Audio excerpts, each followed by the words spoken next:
Asked me basically who I pray to. Take a second, if you're a Christian or any religion, who do you pray to?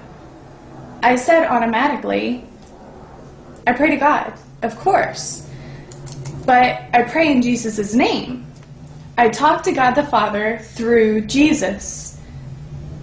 He asked me, don't you believe in one God? How can you pray through God, through Jesus to God, if Jesus is God? I was shocked. I was never challenged in this way, so I tried explaining the Trinity even better with trying to explain it again. And I started having questions for myself, so I stopped the conversation altogether.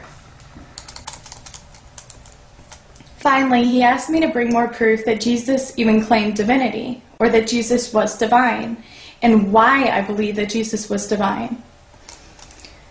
This was a difficult experience. The person was asking about the foundation of my faith, though. I can't believe it was that difficult just to explain and to give rationale behind the foundation, the basic belief of my faith. I was used to theological conversation, like outer denominational debates and dialogue, whether or not you should give communion to infants, whether or not communion replaced circumcision, or whether or not circumcision is still valid in the New Testament, and whole spiel like that. A lot of theological questions, but not necessarily foundational, who is God questions. I left that day with a challenge. How was I going to convince him that Jesus was God, and that through Jesus' death we're able to enter heaven, which is the foundation of Christianity? So I went home and studied more about Jesus' divinity and how I could explain it to him. I did not doubt my faith at this point because it was deeply cemented in me, and it takes a lot to question your faith. I took it as a challenge and would have never guessed, never imagined that it would take me more than 2 years to resolve this challenge. During that time, I came across other foundational questions like, is the Bible the preserved Word of God? And if it was, why aren't Christians following it? Why are there so many denominations, and what made Jesus divine? And many, many more. Those and other questions are the kind I will, inshallah, if God wills, be answering in the following videos. I still wanted to convert this person. Of course, I never doubted my faith, like I said at this point. So I started studying Islam so that I could get a better understanding of his concept of God. So I had questions like, who is Muhammad? Alayhi salatu salam, may God's peace and blessings be on him, and every other prophet. I heard many accusations about Muhammad, alayhi salatu salam, and took them as truth, unfortunately. Like he was a murderer, a sexist, etc.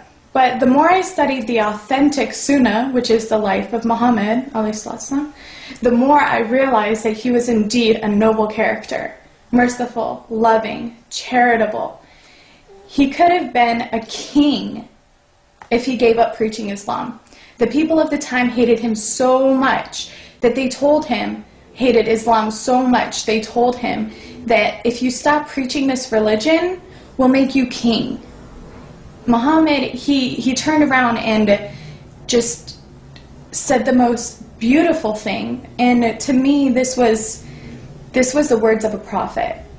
If you put the sun in my right hand and the moon in my left, I will never give up this religion. I will never stop preaching Islam. Now that's not a direct quote, so it may be a little bit different as for the exact wording that he said. But that is just so beautiful. This man was not in it. This man was not preaching a religion for fame, for fortune, for any kind of wealth. And a matter of fact, he lived as a very mesquite, as a very poor person. His wife narrated or said that they often went weeks without eating any meat, 6 weeks without eating meat, and even more time without even lighting a fire, eating anything cooked. Their main food was dates and murky, muddy water from the well. I mean, this man, he could have had the riches of a king in Persia. He could have done anything, but instead he'd rather store up his treasures in heaven, which is amazing. I mean, the teachings of Muhammad are just so beautiful. So another question I had is, what was Islam? What did it preach? Did it preach oppression? Was it spread by the sword? And why were there rules of warfare in their holy book?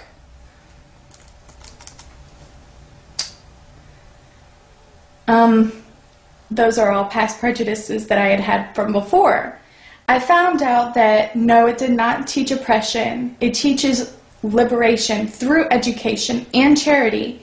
And it gave women a higher status than any other religion has ever given, even Christianity. It taught mercy at a time of war, which is why the Quran mentions war as a guideline for future issues. It's the only religion, including Christianity, that has an applicable wartime rules. Islam is not just a religion, it's a complete way of life. So why were people killing themselves in the name of Islam? Islam teaches you to think logically, to bring your proof if you are truthful.